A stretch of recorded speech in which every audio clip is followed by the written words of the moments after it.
2025년 새해가 밝았습니다. 주님의 은혜가 저와 여러분 모두에게 넘치시길 주님의 이름으로 축원드립니다. 새해 우리 모두가 힘쓰고 애써야 할 것이 있습니다. 무엇일까요? 우리 옆 분들과 열정을 회복합시다. 인사 나눕시다. 열정을 회복합시다.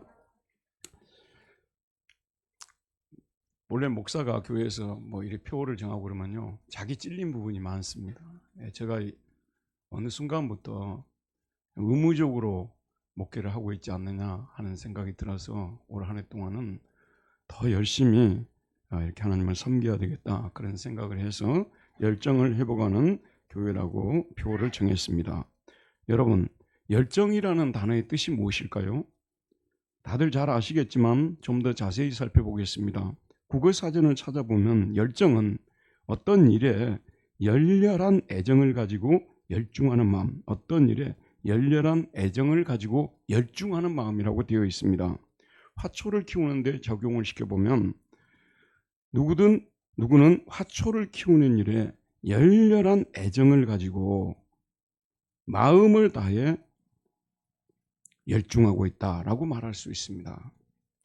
한자 사전에 찾아보면 열정은, 이 한자 열정 좀 띄워주시나요? 이 열정이에요. 열자가 무슨 열자입니까? 더울 열자입니다. 더울 열자, 더울. 그 다음에 정자가 무슨 정자인지 아십니까, 여러분? 예?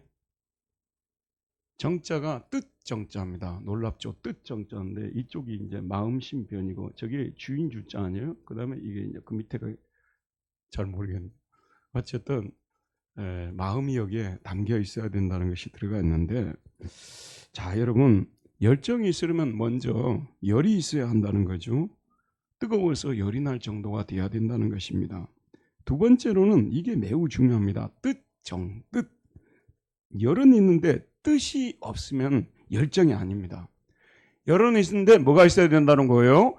뜻이 있어야 된다는 거, 뜻이 있어야 된다는 거죠. 뜨거움이 반드시 뜻과 결합이 되어야 합니다. 그런데 이 열정에 있어서 뜻이 중요할까, 뜨거움이 중요할까? 어느 것이 더 중요하겠습니까? 뜻이 더 중요합니다. 나쁜 데 뜻을 세워놓고 열심을 내면요, 자신과 이웃에게 나아가서는 나라에 큰 문제가 생깁니다. 반대로 좋은 뜻을 세워놓고 열을 내면 자신과 이웃과 나라와 민족과 세계 평화에 큰 도움이 됩니다. 김훈 작가가 하얼빈이라는 책을 썼는데, 김훈 작가 책을 좋아합니다만 이번에 하얼빈은 미루다가 아직 못 읽었어요. 그런데 극장에 하얼빈이라는 영화가 상영이 되고 있더라고요. 누적 관객 수가 한 며칠 전에 보니까 300만을 돌파해서 1000만 그 관객 동원 영화가 될 것 같은 것이 거의 틀림없는데, 여러분, 제가 두 사람을 생각해 봤어요. 이토 히로부미, 조선 총독 아니겠어요? 대일본 제국 조선 총독 이토 히로부미, 능력도 있고요, 열정이 있었습니다. 그러나 그 열정이 우리 민족을 파괴시키고 또 세계 평화에도 별로 도움이 않고 그런 방향 쪽으로 나간 거 아니에요? 바로 동시대에 안중근이 열정을 가지고 나라를 살리고 조선인들에게 자유를 찾아주고, 그리고 그가 그렇게 부르짖었던 세계 평화에 이바지했지 않습니까? 똑같은 열정을 가졌는데 이토 히로부미 열정은 뜻이 잘못된 열정이에요. 안중근의 열정은 뜻이 올바른 열정이었다는 것입니다. 저와 여러분은요, 뜻이, 이게 정말 내가 품은 뜻이 무엇인가를 먼저 생각해보고 그 다음에 열정을 생각해야 된다는 것입니다. 열정이 생기려면 어떤 상황을 자세히 주의해서 봐야 돼요. 어떤 상황을 자세히 주의해서 봅니다. 지금 여러분 잘 아는 대로 제가 예전에 한때 4년 동안 살았던 한남동 근처, 한남동 거기는요, 제가 그냥 산책하던 길이었어요. 가볍게 산책하던 길이었는데 지금 현재 열정을 가진 두 그룹이 나누어져서 살리니 죽이니 하고 있습니다. 그러니까 이분들이 왜 나왔냐 그러면요, 자기들이 뭔가 어떤 상황을 자세히 이렇게 보는데 열불이 나고 천불이 나서 가만히 못 있겠다는 얘기 아니에요? 저는 시골에 살 때 시골 사람들은 열불 천불이란 말을 많이 썼어요. 천불이 나서 못 살겠다고. 나중에 알고 보니까 천불이 하늘에서 내려온 불이더라고요. 그러니까 열불, 천불 이런 말을 쓰고 있습니다. 그래서 이 상황을 자세히 보니까 불이 올라오는 거죠.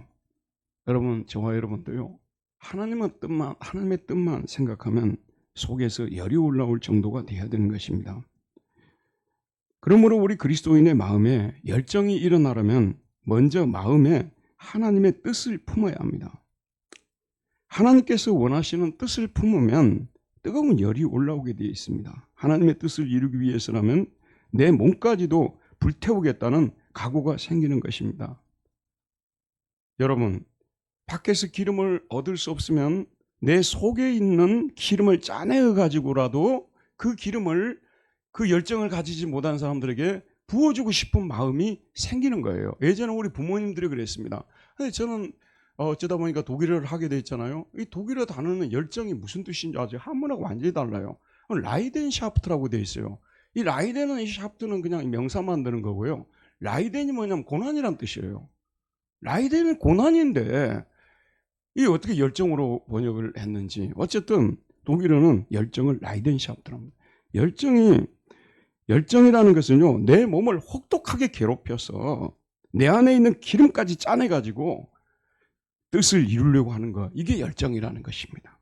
하나님에 대해서 열정이 있다면 내 속에 있는 마지막 기름까지 짜가지고 하나님의 뜻을 위해서, 주기도문을 할 때 우리는 그냥 하면 안 돼요. 뜻이 하늘에서 이루어진 것 같이 어디에서 이루어지기를 바란다고요? 이 땅 위에서도 이루어지기를 본래는요, 내가 간절히 소원한다 그래야 돼요. 제가 이 학습문답, 세례문답을 시킬 때요, 항상 그 대상자들에게 세 가지를 시켜요. 우리는 무엇을 믿어야 할 것이냐? 우리가 뭘 믿어야 돼요? 우리 믿음의 내용이 어디에 나와 있습니까? 사도신경. 사도신경은 I believe, 크레도가 I believe, 나는 믿습니다. 그게 사도신경, 믿음의 내용이죠. 우리가 무엇을 그러면 믿는 자는 소원하고 살아야 될까요? 이게 예수를 믿으면 소원이 바뀌어야 돼요. 지금까지 가졌던 소원을 우리가 버리고 새로운 소원을 가져야 되는데, 그 소원이 무엇이냐? 하나님의 뜻이 하늘에서 이루어졌던 것처럼 이 땅 위에서도 이루어지는 것이 저의 소원입니다. 매일매일 기도를 해야 된다는 그런 말씀입니다. 여러분, 이렇게 하나님의 뜻을 우리 마음속에, 다 하나님의 뜻이 이루어져야 되는데, 내 뜻이 아니라 하나님의 뜻이 이루어져야 되는데, 매일매일 우리는 주기도문을 외우면서, 주기도문을 가지고 기도하면서, 이것이 내 소원입니다. 저의 소원이 바뀌었습니다. 내 뜻이 이루어지는 것이 아니라 이제는 하나님의 뜻이 이루어지는 것입니다. 이것이 여러분, 이러다 보면 열정이 생기는 거 아니겠습니까? 예수님이 30살이 되셨을 때 하나님의 아들로서의 공적인 생애를 시작합니다. 여기 우리 청년들이 있는데요, 공생애라 하면은 이 청년 세대는 잘 모릅니다. 왜 프라이빗 라이프라고 이렇게 하면은 금방 알아들어요. 사적인 삶이죠. 그 다음에 퍼블릭 라이프가 뭐죠? 공적인 삶이죠. 이렇게 해야 이 젊은 세대는 알아들어요. 퍼블릭 라이프, 공적인 삶을, 생애를 시작하신 것입니다. 자, 제일 먼저 하신 일이 요단강에 가서 요한으로부터 세례 받는 거 아니겠어요? 근데 세례를 받을 때 하나님께서 두 가지 일이 일어나는데, 첫째는 하나님의 음성을 듣습니다. 그 음성이 뭐죠? 너는 내 사랑하는 아들이고 내 기뻐하는 자다. 너는 내 사랑하는 아들이고 내 기뻐하는 자다. 내 기뻐하는 자다. 예수님께서 이 땅에 사실 때 정체성이 흔들릴 때마다 요단강에서 세례받을 때 들었던 음성을 되새기고 했을 것입니다. 너는 내 사랑하는 아들이고 내가 기뻐하는 자다. 그 다음에 또 한 가지 일이 일어났죠. 세례받을 때 무슨 일이 일어났어요? 물이 확 변했어요? 아니면요, 하늘로부터 비둘기 같은 성령이 임했다고 말하고 있습니다. 마태복음 3장 16절에 보면 하늘이 열리고 하나님의 성령이 비둘기같이 내려 자기 위에 임하심을 보시더니, 성령이 임하시자 예수님의 마음속에 불이 붙기 시작했어요. 지금까지는 그냥 조용히 붙었다면 이제는 타기 시작을 한 거예요. 여러분, 성령님은 무엇을 상징합니까? 성령님은 상징이 뭐예요? 불 아닙니까? 불. 성령 하게 되면 불. 옛날에 여러분 아버지 중에서도 딱 떠올리면 뭐죠? 성격이 뭐 같다고요? 불 같다고요. 이게 성령님은 불을 상징합니다. 성령님은 하나님의 불로서 예수님의 마음에 불을 던지고 불을 붙이고 불이 타오르게 하시어 열정에 가지게 하시는 분이십니다. 이 성령님이요, 불같은 성령님께서 요단강에서 세례 받으실 때부터 예수님이 부활 승천할 때까지 지속적으로 동행하는 것이 구속사입니다. 성령을 빼버리고는 불이 안 붙는 거예요. 성령이 함께 하셨기 때문에 주님의 마음에 그처럼 강력한 불이 타오르게 되었던 것입니다. 성령이 임하시자 예수님만은 천국 복음에 대한 열정이 타올랐습니다. 주님은 그 안에 타오르는 불을 더 이상 억누를 수 없었습니다. 그래서 때가 되었을 때 천국 복음을 드디어 전하기 시작하는데 계속해서 이 이스라엘 백성들을 바라볼 때 가만히 있을 수가 없어요. 때가 될 때까지 계속 타오르는 불을 눌러놨는데 이제는 더 이상 어떻게 할 수가 없어요. 그래서 그 불을 터뜨리고 나오시는데 회개하라 천국이 가까이 왔느니라 이 말씀을 전하면서 사역을 시작합니다. 여러분 예수님께서 회개하라 천국이 가까이 왔느니라 말씀을 전하는데요. 놀랍게도 많은 사람들이 그 말씀을 듣고 주님께로 하나님께로 돌아오는 역사가 나타났어요. 그런데 또 저 사람은 분명히 돌아올 것 같다고 해서 이 말씀을 전했는데 회개하라 천국이 가까웠느니라 말씀은 안 돌아와요. 이 모든 목사들이 복음 전하는 자들이 다 부딪히는 문제입니다. 저 사람은 그냥 얘기만 하면 교회 나올 것 같은데 안 나와. 죽어도 안 나와. 근데 어떤 사람은 안 나올 것 같은데 그냥 간단하게 말하는데 돌아와요. 이건 우리가 어떻게 할 수 있는 문제가 아닙니다. 수학적으로도 이걸 설명도 할 수 없는 문제인데 경험적으로 우리는 이미 경험했습니다. 그래서 천국 복음을 예수님께서는 불을 던져가지고 어떤 사람에게는 진리의 불이 붙게 만들고 어떤 사람은 심판의 불을 붙게 만들어서 예수님 말씀을 듣고 죽게 만들어버린 거예요. 예수님의 말씀을 듣고 진리에 대해서 불이 타게 되는 경우도 있지만 예수님의 말씀을 듣고 오히려 멸망으로 가는 사람들도 나타나게 되었습니다. 예수님께서는 열정적으로 자신의 사역을 해나가시는데 여러분 우리 예수님께서 하나님의 나라가 이 땅에 이루어지도록 하기 위해서 4가지 사역의 목표를 정했습니다. 사역의 방법이라고 볼 수가 있겠죠. 첫 번째가 뭐겠습니까? 천국 복음을 전하는 거예요. 이 전한다는 것은 설교한다는 것입니다. 예수님은 3년 동안 여러 동네로 다니면서 천국 복음을 설교했습니다. 그 다음에 천국 복음의 진리를 사람들에게 티칭, 가르침의 사역을 했죠. 그 다음에 세 번째가 뭡니까? 귀신을 쫓아내는 축사 사역을 하셨고 네 번째 병자를 고치는 치유 사역을 하셨습니다. 이 4가지 사역을 통해서 하나님의 나라가 예수 그리스도를 통해서 이 땅에 임하셨다는 것을 사람들에게 알려준 거예요. 예를 들어서 우리 주변에 어떤 사람이 병이 걸려가지고 너무 고통을 당했어요. 우리 교회가 다 기도해가지고 그 사람이 살아났어요. 그 사람의 입에서 정말 하나님만이 참된 신이고 하나님이 나를 구원해줬다. 그 고백을 받는 게 중요하지 않겠어요? 병만 고치려면 병원만 데리고 다니지 교회가 뭐 거기에 관여할 필요가 있겠습니까? 그 고백이 나오도록 하는 것이어서 실제로 그런 고백들이 많이 나오게 되었던 것을 볼 수가 있습니다. 예수님이 이렇게 열정적으로 복음을 전했는데 이제는 이 땅을 떠나서 아버지께로 돌아갈 날이 가까이 오고 있었습니다. 그가 해야 할 마지막 사명을 감당해야 할 시간이 다가오고 있었습니다. 저도 정확히 몇 세에 은퇴할지는 모르겠습니다만은 마지막 해가 되면 어떨까 하는 마음이 지금부터 조마조마해요. 이 마지막 해가 될 때 그 어떤 심정일까?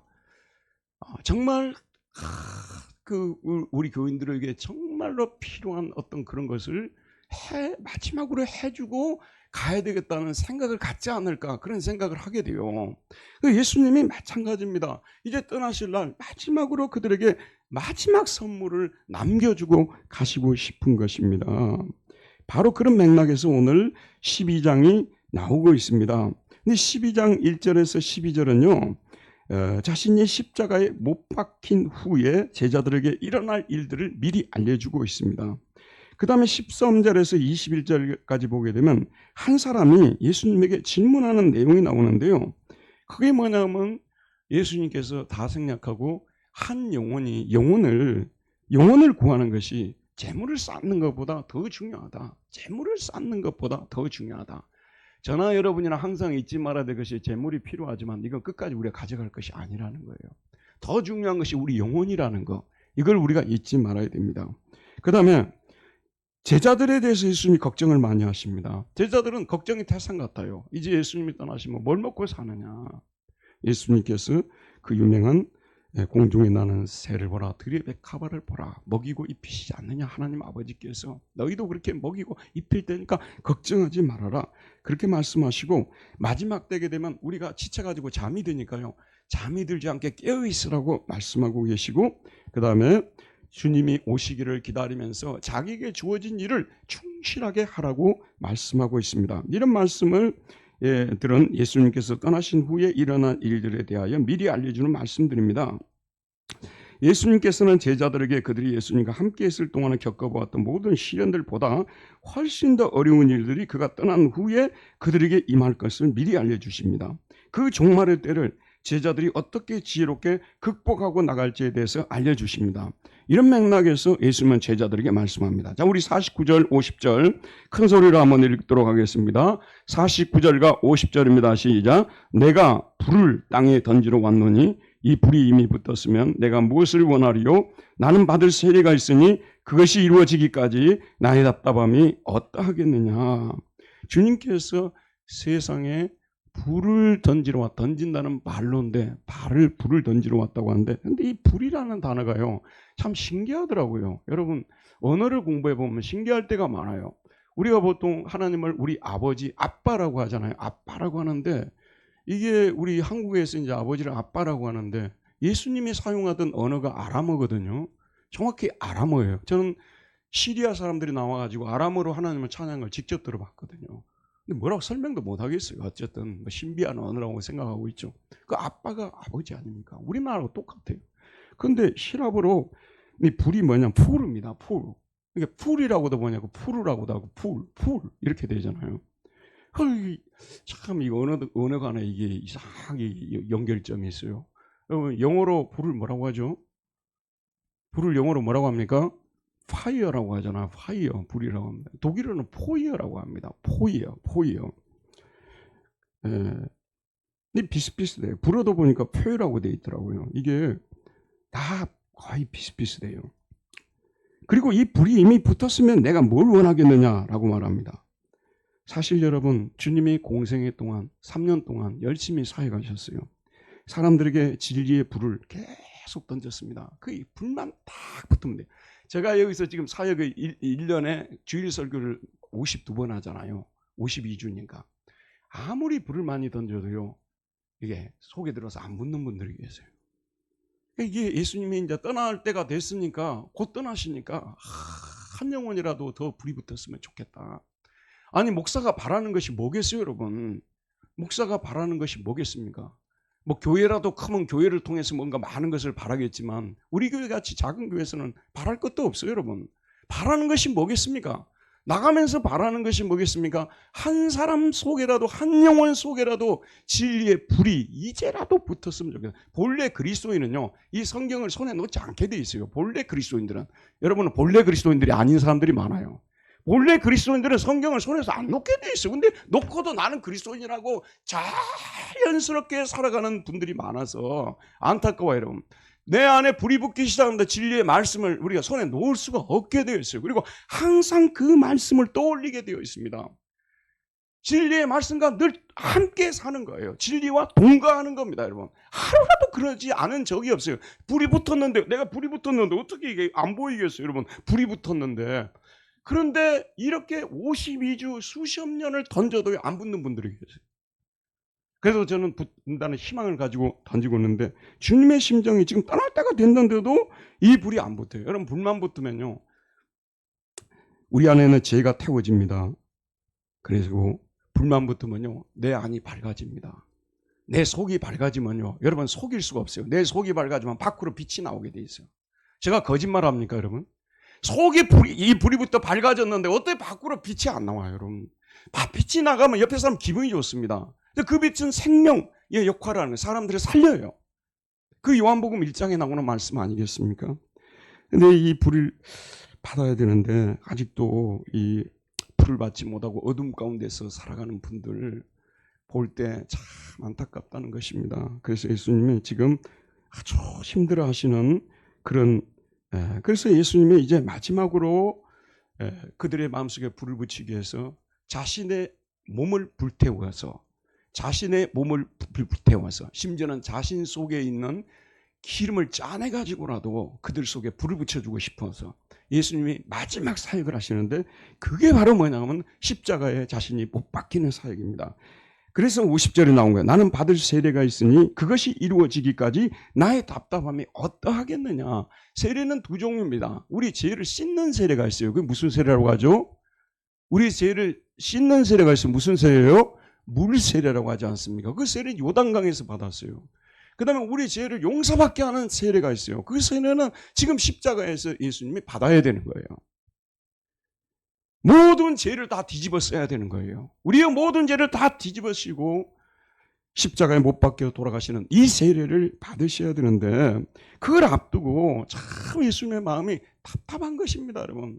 내가 지금 현재 이들을 살리기 위해서 마지막으로 내가 십자가에 못 박혀 죽어야 되는데, 예수님도 인성을 가지셨기 때문에 너무나 답답해서, 여러분 우리가 다른 성경을 통해서 알 수 있듯이 겟세마네 동산에 가서 피 흘리기까지 기도했지 않습니까?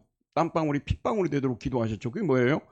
이 잔이 할 수만 있으면 내게서 떠나게 하옵소서. 그러나 나의 원대로만 합시고 아버지의 원대로 합시고. 심히 고통스러운. 자, 여러분 저를 주목해 보세요. 그래서 여러분 지금 우리 중에 저를 비롯해서 모든 사람에게 너 내일 짐 싸가지고 저 원시 부족들에게 들어가라면 갈 사람 손 들어보세요. 옛날에 선교 집회에서 이런 거 많이 했거든요. 거기 갈 사람 손 들어보라고.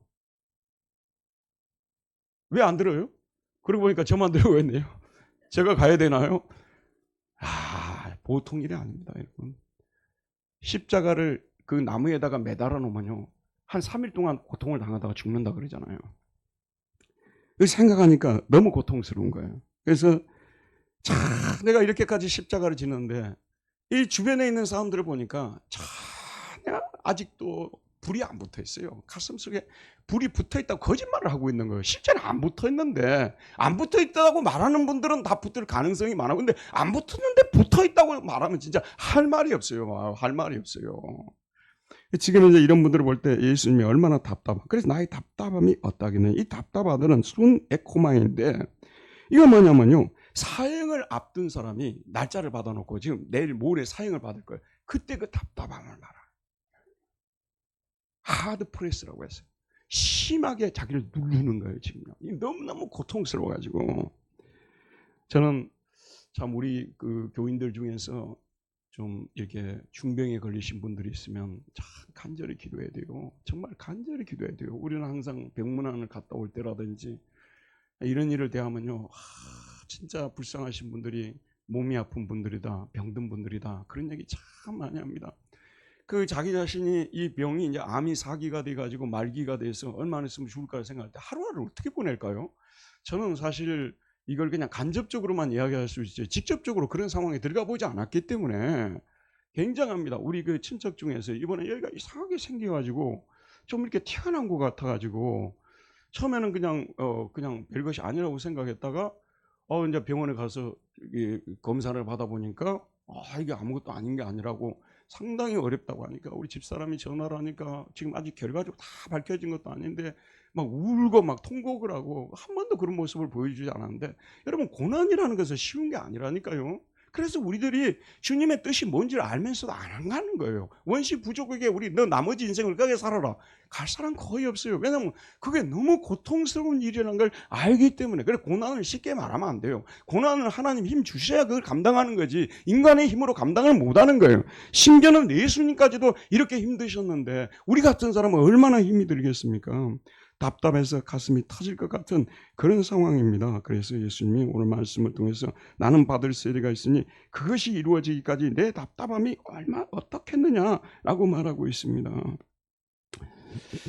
자, 이제 예수님은 자신이 지금 받을 십자가의 세례는 모든 사람들을 살리기 위해서 받는 세례인데, 사람들이 십자가의 죽음을 두고 편이 양편으로 나누어질 것이라고 느닷없이 예수님이 그런 말씀을 하세요. 사실 이 말씀 후에 편이 나누어진다는 이런 말씀은 안 나와요, 정상인데 갑자기 편이 나누어진다고 얘기를 해요. 갈라진다고 얘기를 해요. 그게 뭐냐면 예수님이 십자가에 죽었어요. 근데 그 당시는, 지금 여러분 우리 중에는 그렇게 생각하는 분들 거의 없어요. 그 당시는 십자가 처형 방식이 인간이 고안해낸 가장 잔인한 방법이잖아요. 그리고 로마에서 예를 들면 반역죄라든지 가장 흉악한 죄를 지은 사람을 이게 매달아 죽이는 것이 십자가 아니겠습니까? 예수님이 십자가에 못 박혀 돌아가실 때 어떤 사람은 그럴 거예요. 그게 우리가 그처럼 십자가에 못 박힐 만큼 그렇게 중한 죄를 짓고 살았기 때문에 예수님이 십자가에 못 박혀 돌아가셨다고 그 은혜에 감사하자고 말하는 사람이 있을 것이고요. 그건 뭐 자기가 죄를 지어가지고 민중선동하고 뭐 그래서 자기가 죽는 거 아니냐 하고 비웃는 사람들 편이 나누어지는 거예요. 편이 이렇게 나누어질 것이라고 말씀하고 있습니다. 그러면서 예수님이 뭐라고 하냐면요. 내가 세상에 화평을 주려고 온 줄로 아느냐? 내가 너에게 이르노니 아니라 도리어 분쟁하게 함이로다. 여러분 우리 예수님이요. 사람들에게 정말 그들이 이성적으로 합리적으로 이해할 수 있는 말씀을 다 주셨으면요. 편이 나누어질 필요가 없어요. 유신론이라는 것이 있어요. 유신론은 이 세상은 그냥 창조된 게 신이라는 존재가 창조했을 것이다. 그런 이 세상을 창조한 신이라면 공의롭고 공평한 신이 되어야 될 것이다. 전지전능한 신이 될 것. 이거 유신론이라고 하거든요. 이런 유신론 얘기하면 아무도 말 안 해요. 그런데 하나님이 그 중에 일부의 사람들을 뭐 택하셨다느니 뭐 이렇게 얘기를 하면 금방 편이 나눠져 버립니다. 많은 사람들이 예수님이 세상에 화평을 주러 온 줄로 아는데요. 화평이 자, 예수님이 오셔가지고 사람들을 도리어 갈라놔요. 예수님 오셔가지고 갈라놓는다니까요. 예수님이 오셔가지고 너희들은 죄인이라고 하니까 죄인이 아니라는 사람하고 기다는 사람하고 편이 갈라질 거 아니에요. 그리고 내 십자가를 믿어야만 너희들이 제사함을 받을 수 있다고 말하는 걸 믿는 사람이 있고 그게 말도 안 되는 소리. 가장 흉악한 죄인들이 처벌을 받는 그 십자가를 믿는다고 어떻게 내 죄가 사함을 받아? 말도 안 되는 소리 하지 마라. 편이 나누어진대. 사실은 편을 나누시는 분이 예수님이세요. 여러분 진리의 말씀을 전하게 되면 두 편으로 딱 나누어지게 돼 있어요. 그래서 목사들도요. 거짓말로 복음을 전하면 교인들이 절대 나누어지지 않습니다. 잘 들어보세요. 여러분이 한 대로 하나님 복을 주십니다. 잘하면 복을 주고 안 하면은 하나님이 처벌합니다. 그렇게 전하면요. 저한테 시비 걸 사람 한 사람도 없어요. 누가 나한테 시비를 걸겠습니까?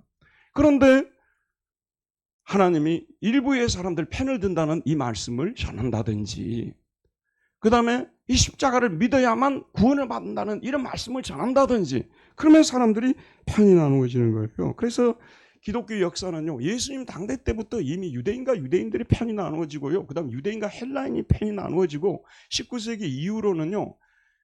그 이제 과학과 여러분 과학 문명이 이제 발달해 가지고 뭐 지구에 대해서 어떻게 생겨났는지 막 이런 얘기가 나오고 막 과학 법칙들이 나오고 하다 보니까요. 어땠습니까? 교회가 딱 두 개로 나눠져 버려. 성경에 나와 있는 것은 과학적 사실하고 아무것도 관계없고 맞지도 않고. 근데 우리가 붙잡아야 될 것은 예수님의 도덕적 가르침이다. 이거는 지금 수만 년이 흘러도 도덕적 가르침은 우리에게 필요하지 않겠느냐. 그래서 사랑의 도덕을 예수님은 가르쳐서 이 세상을 도덕 사회로 만드는 거. 그게 바로 예수님의 본래의 가르침이다. 그래서 그때 제일 많이 썼던 말이 알맹이 껍데기 이걸 많이 썼어요. 이게 예수님의 가르침의 알맹이고 나머지 십자가 부활이라든지 뭐 동정녀 탄생 이런 거 다 껍데기라고 이렇게 말하는 사람들이 나오게 되고요. 아니라고. 세월이 아무리 흘러도 예수님의 복음의 알맹이는 우리의 죄 때문에 죽은 십자가고 부활이라고 이렇게 전하는 사람하고 딱 나눠져 봅니다. 여러분도 목사님들을 만나면요. 자세히 들어봐야 돼요. 간단히 들어보면 차이를 몰라요. 자세히 들어보면 어떤 목사님은 십자가 부활을 중점적으로 전해가지고 우리 인간이 죄인임을 시인하게 하고 죄사함을 받아가지고 하나님을 섬기는 사람이 되게 하는 이런 쪽에 초점이 맞아 있고 어떤 사람들은요. 그런 거에 대해서는 말은 해요. 자기들도 다 그런 얘기를 한다 그러고 십자가 부활 다 전한다고 그러는데요. 받는 사람들이 별로 동의를 안 해요. 왜냐하면 실제로 전하는 것은 뭐 기독교 세계관이라든지 뭐 이 사회를 어떻게 의로운 사회로 만들 것이냐, 문화를 어떻게 하면 기독교적인 문화로 만들 것이냐, 어떻게 하면 서로 사랑이 넘치는 사회를 만들 것이냐, 이거에 가 있는데 일반 사람들 구분을 못해요. 그러나 자세히 들어보게 되면 원래 자세히 들어봐야 돼요. 뭘 얘기를 하는 것인가. 그래서 필연적으로 이 예수님의 복음을 전하게 되면요. 나눠지게 돼 있어. 그 십자가 전하는 거 목회자들도 다 싫어해요. 십자가 안 전하려고 해요, 여러분. 십자가 전하면 교인들이 싫어하는데요. 뭐 선한 일하고 뭐 바르게 사세요. 뭐 그러면 누가 싫어하겠어요? 그러나 당신은 그래봤자 죄인이라고 말하는 거예요. 당신 뿌리부터 죄인인데 이렇게 이제 얘기를 접근하게 되면 싫어합니다. 내가 무슨 죄를 그렇게 많이 짓고 사는 사람이냐고 이렇게 얘기를 해서 십자가를 전하면 사람들이 들으려고 하지를 않습니다. 여러분 심지어는 기독교 역사 속에서 가장 위대한 사도였던 사도 바울도요. 십자가를 가능 안 전하고 싶어 했어요. 왜냐하면 전하면 싫어하니까. 그런데도 그는 철학의 도시 고린도에 들어갔을 때요, 막 똑똑한 체 안 했어요. 뭐 소크라테스가 어쩌고, 뭐 그다음에 플라톤이 어쩌고, 뭐 아리스토텔레스가 어쩌고 그런 얘기 하나도 안 했어요. 오직 십자가에 못 박히신 예수님을 전한다고 했어요. 십자가에 못 박히신 예수님이 하나님의 지혜고, 그 소피아, 히라분들이 그렇게 좋아하는 그분이 바로 하나님의 소피아다. 십자가가 하나님의 소피아라고 전했습니다. 헬라 철학의 물을 먹은 분들이 쉽게 받아들이겠습니까? 바울을 배척했습니다. 그래서 바울이 나중에 고린도에 편지를 쓰면서요, 십자가의 도가 멸망하는 자들에게는 미련한 것이요 구원을 받는 우리에게는 하나님의 능력이 된다라고 말하고 있습니다. 유대인은 표적을 구하고 헬라인은 지혜를 찾으나 우리는 십자가에 못 박힌 그리스도를 전하니 유대인에게는 거리끼는 것이요 이방인에게는 미련한 것이로되 오직 부르심을 받은 자들에게는 유대인이나 헬라인이나 그리스도는 하나님의 능력이요 하나님의 지혜니라. 하나님의 디나미스, 능력이고 하나님의 소피아라고 말하고 있습니다. 뭐가요? 십자가가 그렇다고 말이에요. 자, 그러면 십자가를 우리 개인적으로 교회적으로 한번 적용을 시켜볼까요? 자, 저를 보세요. 십자가 교회 생활하면서 자기가 죽으면 세상이 편해요. 자기가 안 죽으니까 문제예요. 자기가 다 죽어버려요, 여러분. 여기서 자기를 내려놔버려요. 잘난 체도 하지 말고 그냥 죽은 사람처럼 사는 거예요. 열심히 예배드리는 모습만 보여주라고 말이에요. 여러분, 그거 아무것도 아닌 거예요. 대단한 것입니다. 그렇게 자기가 죽은 모습을 보게 되면 옆 사람들이 은혜를 받아요. 옆 사람이 살아나요. 교회가 살아나요. 교회가 왜 어려움을 겪는 줄 아세요? 안 죽으니까 다 문제가 되는 거예요. 자기 뜻을 펼치려고 하고 교회를 통해서 하나님의 뜻이 이루어지도록 기도하는 것이 교회입니다. 그래서 십자가를 교회적으로 적용을 시키면 교회 생활하면서 내가 죽는 거예요. 내 생각이 정말 옳아 보여요. 그래도 하나님이 그것이 아니라고 말하면 거기에 대해서 아멘하고 죽을 때 놀라운 역사가 나타나게 되는 것입니다. 가정에 한번 적용을 시켜봅시다. 가정적으로도 마찬가지 아닙니다. 내가 죽어야 되는 거예요. 내가 죽어야 되는 거예요. 그럼 가정이 또 살아나는 거예요. 이 십자가는 놀라운 도입니다, 여러분. 그래서 하나님의 능력이고 하나님의 지혜라고 말하고 있지 않습니까? 근데 이 십자가의 도를 전하면 어떤 사람들은요, 목사님, 여러분 옛날에 우리 찬송가 중에 저는 요즘 잘 안 보고 있으면 평생에 듣던 말씀 또 들려주세요. 목사님이 와가지고 설교를 하는데요, 자기가 뭐 예수를 통해서 무슨 경험을 하게 됐고 무슨 체험을 하고 또 하나님의 일 이런 거 저런 거 했다. 한 번은 들어줄 수 있어요. 심지어는 인내를 하게 되면 2번까지 들어줄 수 있어요. 또 인내하면 3번까지 4번 하게 되면요, 다 길을 막아버립니다. 네 잘난 맛 제발 좀 이야기하지 말라고. 그런데 하나님이 하신 일, 십자가 지신 일은요, 1000번, 10,000번을 들어도 지루하지 않아요. 거듭난 사람은 그런 마음이 될 수밖에 없는 거예요. 그래서 교회에서 목사님들이 십자가 전하면 부끄러워하는 목사들이 너무 많아서 안전하는 거예요. 그걸 듣는 걸 기뻐하지 않은 분들도 많아요. 그러나 여러분이 언젠가는 여러분 속에 불이 떨어질 때가 있을 거예요. 그게 심판의 불이 될지 구원의 불이 될지는 모르겠어요. 불이 떨어지게 되면 그때는 여러분이 알 거예요. 이 십자가가 우리에게 하나님의 능력이 되고 하나님의 지혜가 된다는 것이, 이 진리가 얼마나 오묘한 진리라는 거. 이것이 하나님이 세상을 구하는 묘수라는 거. 묘수입니다. 묘수. 십자가는. 이 십자가를 전하게 될 때요, 사람들이 오늘날도 마찬가지예요. 뭐 안 봐도 뻔해요. 다 이 말씀 들으면 좋아하는 분들도 있고요, 별로 안 좋아하는 분들도 있어요. 어쩔 수가 없어요. 심지어는 가족들 중에서도 나뉘어질 것이라고 주님이 말씀하고 있습니다. 우리 52절 53절을 한 번만 읽읍시다. 52절 53절입니다. 시작. 이후부터 한 집에 5사람이 있어 분쟁하되 셋이 둘과 둘이 셋가리니 아버지가 아들과 아들이 아버지와 어머니가 딸과 딸이 어머니와 시어머니가 며느리와 며느리가 시어머니와 분쟁하려시. 왜 그러겠습니까, 여러분? 이 십자가의 이것이 구원의 지혜고 능력이라는 것을 믿으면 좋은데 안 믿는 가족이 있는 거예요. 아예 안 믿어버리면 좋겠는데 교회 다니면서도 둘이 서로 싸우고 있어요. 집에 가서요. 이것이 맞니 저것이 맞니 이러고 있단 말이에요. 이런 일들이 벌어질 것을 주님이 말씀하고 있습니다. 결론을 맺겠습니다. 새해가 되었습니다. 다시 열정을 해보게 됩니다. 지난날 열심히 냈던 시절을 저와 여러분 다 머리 한번 떠올려 보시길 바랍니다. 그런데 예전에 이제 곡식을 산다든지 그러면 이게 추가 이렇게 있는데, 이 추가 요리가 아니야 이것이 아주 세미한 차이입니다. 우리 마음이요, 세상에서 가장 간사한 것이 우리 마음이라고 했어요. 예레미야 보게 되면 가장 부패한 것이 인간의 마음이 누가 이를 알리오마는 이라고 나오고 있어요. 속지 말아야 됩니다. 여러분은 분명히요, 이거 우리 마음이 하나님 편으로 이렇게 다 기울어지고 있는가 아니면 세상 쪽으로 살짝 기울어지고 있는가, 여러분 이거요 분별하기 쉽지 않습니다. 근데 이게 세상적으로 살짝 기울어졌어요. 올해는 뭐 신앙생활도 중요하지만 취미생활에 목숨을 걸리라. 화초를 키우는데 목숨을 걸리라 해보지 않습니까? 화초 키우는 일이 왜 잘못된 일이에요? 얼마나 귀한 취미입니까, 여러분? 근데 그 결심을 주의 일을 다 하고 시간이 좀 남으면 화초 키우는데 내가 시간을 써야 되겠다. 이렇게 말하는 것과 올해는 신앙생활 조금 제키고 화초 쪽으로 가겠다. 이래버리면요. 완전히 바뀌어버립니다. 아침부터 저녁까지 화초만 생각이 나는 거예요. 예전에 바둑을 두던 사람들이 아침부터 저녁까지 바둑볼만 왔다 갔다 하거든요. 똑같은 거예요. 작은 차이라고 생각하죠, 여러분. 요즘은 나는 문화생활을 너무 못했어요. 이제 문화생활 좀 해야 되겠다. 맨날 교회만 다니고. 그러니까 문화생활 쪽으로 좀, 문화생활이 왜 나쁩니까, 여러분? 저도 문화 너무 좋아합니다, 여러분. 제가 피카소의 그 전시회를 갔다 와서 아직도 못 잊고 있어요. 렘브란트의 전시회를 보고요. 아직도 못 잊고 있어요. 그 그림들이 정말 기가 막힙니다. 그 제자들이 똑같이 그렸는데 완전 분위기가 달라요.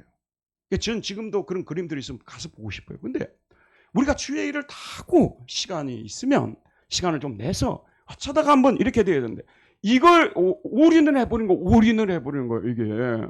그 교회는 어쩌다가 심지어는 교회가 오늘 교회 가는 날이야? 이렇게 돼본단 말이에요. 이렇게 되면 이거 정말 그런데 그 우리 마음이 우리를 속여가지고요. 그렇게 하고 있으면서도 자기가 전에 그런 사람이 아니라고 생각해요. 심지어는 교회 가는 시간도 잊어버려 놓고도 자기는 교회에 충실히 다니는 사람이고 우리 마음이 그렇게 감쪽같이 속여버립니다. 제가요. 우리 인간이 전적으로 부패했다는 말을요. 인정 안 하려고 해도요. 인정 안 할 수가 없어요. 제가 오직 성경 보고 오직 기도하는 일에 전념해야 되잖아요. 그래서 지금 얼마 전에 뉴스를 보니까 모래시계를 다시 넷플릭스에서 방영을 한다는 거예요. 전설적인 드라마 모래시계. 독일에서 다운을 받아 보기는 봤습니다만은 좀 안 본 데도 있고 본 부분도 있어가지고 보고 싶은 마음이 항상 있었거든요. 근데 모래시계를 이제 방영을 한다는 거예요. 어제 우리 집사람하고 서로 맹세를 했습니다. 그거 꼭 보자고. 근데 그걸 이제 성경 읽기도 항상 우리가 하잖아요. 성경 읽기도 하고 교인들 신방 다 하고 설교 준비 다 하고 그걸 보는데 누가 뭐라고 하겠냐 그런 말씀이에요. 근데 우리가 그런 것들이 머릿속을 다 점령을 해버리고 하나님 믿는 거는 그냥 취미생활하듯이 하나님이 믿는다 그 말. 이건 진짜 고쳐야 돼. 이건 신앙도 아니에요, 여러분. 우리가 예수님에 대해서 불이 탔다면 이런 사람이 될 수가 없는 것이죠. 그리고 무엇보다도 나 같은 죄인이 하나님 앞에서 제사함 받고 구원받게 되었다는 것은요. 신비로운 일이에요. 미스테리입니다, 여러분. 어떻게 나 같은 사람이 구원을 받을 수 있을까? 신비롭습니다. 우리 교회는요. 공부 잘하시는 분들이 많아요. 물론 공부 못하시는 분들이 많다는 얘기는 안 했어요, 제가요. 공부 잘하시는 분들이 많아요. 이 공부 잘하시는 분들이 교회를 나와서 예수를 믿는다는 것은 기적입니다. 정말입니다, 여러분. 그런데 그 예수를 믿고 있다니 기적 아닙니까, 여러분? 그 속에 불이 떨어졌기 때문에 예수를 믿는 것입니다. 한번 생각해 보세요. 세상적으로 모든 것이 다 갖춰진 사람이야. 세련되고 얼굴도 잘생기고 공부도 잘하고 좋은 직장 다니고 여러분 그런 분들이요. 교회 들어올 때요. 겸손히 성경 제끼고 겸손하게 들어와가지고 예배 때마다 앉아서 하나님께 예배 드리는 이 모습은 바라만 봐도 은혜가 되는 거야. 바라만 봐도. 저는 우리 교회가 그런 교회가 되어야만 하고요. 또 여러분들이 지난날 우리 교회에 이렇게 속해서 또는 여러분들이 어린 시절 여러 그 교회를 거치면서 하나님을 아름답게 섬겼던 그런 시간들이 생각나실 것입니다. 옛날 일로 생각하지 말고요. 다시 회복을 해야 됩니다. 무엇보다도 중요한 게 뭐예요? 뜻을 다시 세워야 돼요. 그 뜻이 내 뜻이 아니라 하나님의 뜻이 이루어지도록 우리는 기도해야 돼요. 내 뜻이 하나님을 믿고 난 후에 내 뜻을 이루겠다는 사람들 되게 많아요. 하나님을 믿고 나서 내 뜻을 이루겠다는 사람들이 많습니다. 근데 우리는 내 뜻이 아니라 하나님의 뜻이 우리 안에 이루어져. 하나님의 뜻은 정해졌어요. 죄인이 구원받는 거예요. 그게 하나님의 뜻이에요. 그럼 죄인이 구원받는다고 했을 때 제가 다른 건 아무것도 하지 말라고 했습니까? 여러분 착하게 사는 것은 우리와 관계없는 일입니까? 이웃에게 정의를 행하는 것은 우리에게 관계없는 일입니까? 나라를 위해서 기도하고 염려하는 것이 우리와 관계없는 일, 다 관계가 있어요. 그러나 기독교의 복음의 그 본질 자체는, 알맹이는 죄인들에게 복음을 전해서 구원하는 이것이라는 것을 잊지 말아야 된다 그 말이에요. 제가 이런 식으로 복음을 전한다고 해서 세상에서 엉망으로 삽니까 여러분? 시민으로서 엉망으로 삽니까? 저는 시민을 굉장히 중요시 여겨요. 아무나 대통령 뽑으면 안 되는 거예요. 아무나에게 투표하면 안 되는 거예요 여러분. 말도 안 되는 일이 있을 때는 저항을 해야 되는 거예요 여러분. 이거 시민의 영역이기 때문에요. 그러나 교회의 본질은 예수 그리스도의 십자가 복음을 전해서 주 예수를 믿게 해서 내가 예수의 제자로 변화가 되어서 이 복음을 전하는 사람, 복음 전하고 살았던 시절 몇 년이 됐습니까? 몇 년 만에 지금 복음을 여러분 한 번 전하고 있습니까? 단 한 번도 안 전하고 사는 분들도 많아요. 그래도 자기는 항상 크리스찬이래. 자기는. 그러지 말라고 말해요. 그러지 말라고. 저와 여러분 올해 제 자신에게 이 말씀을 적용시키기 위해서 말씀을 준비했습니다만은 정말 예수님의 말씀을 생각하면서 다시 열정적으로 주님을 섬기는 정말로 기억되는 한 해가 되었으면 좋겠습니다. 하나님 아버지, 오늘도 생명의 말씀을 우리에게 던져주셔서 우리 안에 꺼져가고 있는 이 불을 다시 또 타오르게 만들어 주시고 우리가 이 땅에 왜 부름을 받았고 무엇을 위해서 살아가고 있는지를 다시 한번 일깨우셨사오니 십자가의 은혜를 다시 한번 회복하게 해주시고 십자가 복음을 전하기 위해서 전심의 노력을 기울이는 우리 모두, 열정적으로 주를 위해서 살아가는 우리 모두가 되게 하여 주옵소서. 예수님 이름으로 기도하였습니다. 아멘.